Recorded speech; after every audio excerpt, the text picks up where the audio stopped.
As we sit here today, females do represent a real minority in the industry. When we look at technical roles, it's single digit in terms of the number of women in the industry. And when we expand beyond technical roles, the number's a bit higher, but it's not significant.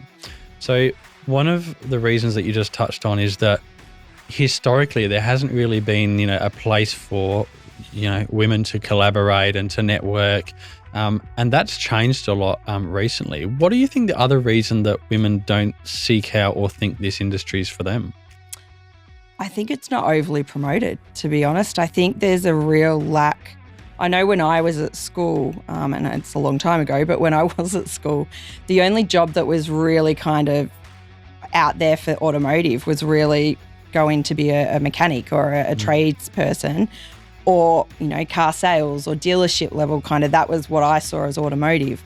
I had no idea that I could go into a marketing or an events and sponsorship role. Like, none of those things were really promoted or advocated as jobs in the industry. So I just never considered the industry.